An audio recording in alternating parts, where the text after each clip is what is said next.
अभी कांग्रेस को यहाँ कांग्रेस नहीं चलाती है, लालू जी चलाते हैं।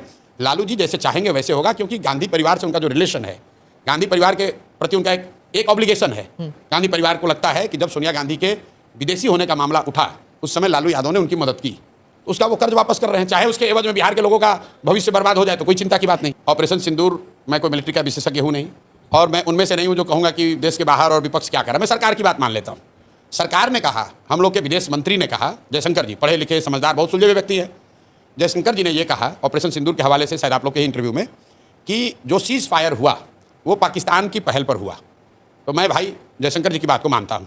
तो अगर पाकिस्तान के पहल पर सीज फायर हुआ, इसका मतलब कि पाकिस्तान दबाव में था और पाकिस्तान की हालत खराब थी। जो हारता है वही तो सीज फायर के लिए हाथ जोड़कर आएगा।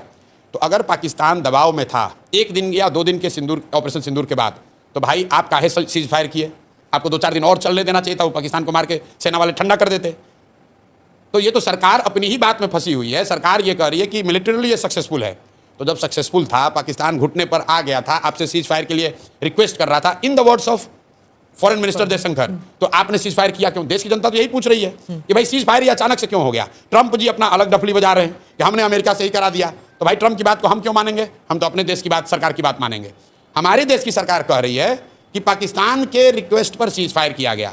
तो देश के नागरिक होने के नाते हम लोग पूछ रहे हैं कि भाई इतने दिन के बाद मौका मिला था, आपने ऑपरेशन सिंदूर शुरू किया, देश भर के लोग आपके साथ खड़े हुए, और पाकिस्तान की हालत ये हो गई कि 1 ही दिन में सीज फायर के लिए वो घुटने पर आ गए थे, तो 2-4 दिन और चलने देते। सर, और अगर क्या ऑब्जेक्टिव था जो पूरा हो गया? मीडिया में तो ये चला कि इस्लामाबाद लेना ऑब्जेक्टिव है, मीडिया में तो ये चला कि बलूचिस्तान को स्वतंत्र कराना ऑब्जेक्टिव है, मीडिया में तो ये चला कि जैसे इंदिरा जी ने, सुनिए ना भाई, हम कैसे बोल रहे हैं? मैं बोल रहा हूं भाई, लोगों ने ये कहा, सुनिए, अमित शाह जी ने कहा है पार्लियामेंट में कि हम लोग वो लोग हैं जो देश के लिए जीने मरने वाले हैं, पाकिस्तान ऑक्यूपाइड कश्मीर को लेना हमारा लक्ष्य है।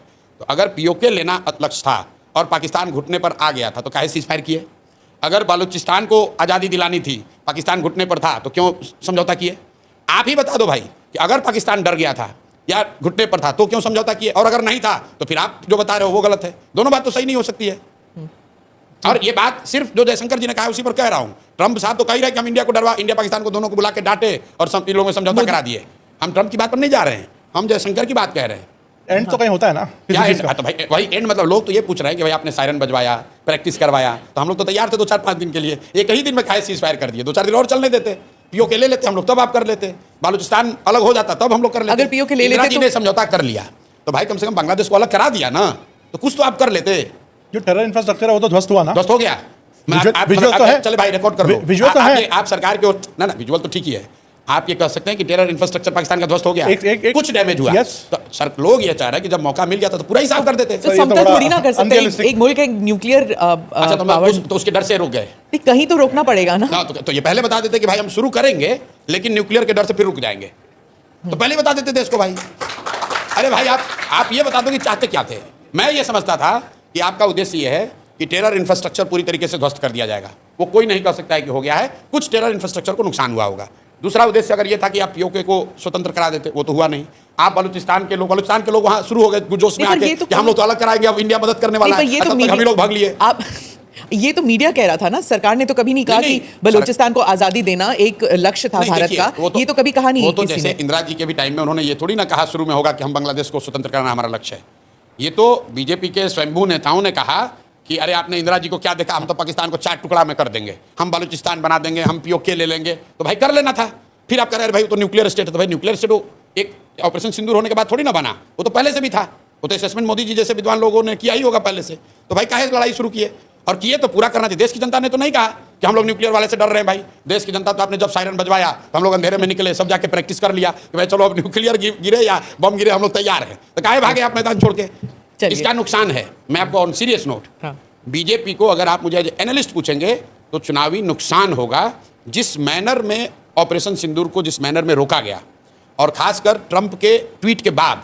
मैं अपना अनुभव आपको बता रहा हूं, मुझे किसी ने अमेरिका से भेजा उस समय कि ट्रंप ने ट्वीट किया है कि सीज फायर हो गया। तो मैंने कहा यार फोटोशॉप होगा, ये ऐसा कैसे हो सकता है, ये विश्वास नहीं कर सकते हो आप। स्पीच था उनका। हाँ नहीं ट्वीट, पहले सबसे पहले ट्वीट आया था। तो मुझे ऐसा लगा, मुझे खुद लगा कि अरे यार ये तो हो ही नहीं सकता है। तो मतलब देश की जनता को ये लगा कि यार इतना बड़ा जब हम लोग तैयार मेंटली प्रिपेयर हो ही गए थे तो 1-2 दिन 4 दिन एक उसको लॉजिकल कंक्लूजन तक ले जाना था, नहीं ले गया, चलिए उनका नहीं तो डिसीजन आप कह है, रहे हैं लॉजिकल कंक्लूजन नहीं हुआ मतलब। Politically Political। वो खुद भी कह रहे हैं कि नहीं हुआ है। उसके बाद आप मोदी जी का बयान सुनिए, डैमेज कंट्रोल करने के लिए वो क्या कह रहे हैं कि ऑपरेशन सिंदूर जारी है, उसका फॉर्म बदल गया है। वो भी नहीं कह सकते हैं कि रोक दिया है, क्योंकि उनको भी मालूम है कि देश की जनता ये नहीं चाहती थी कि रुके।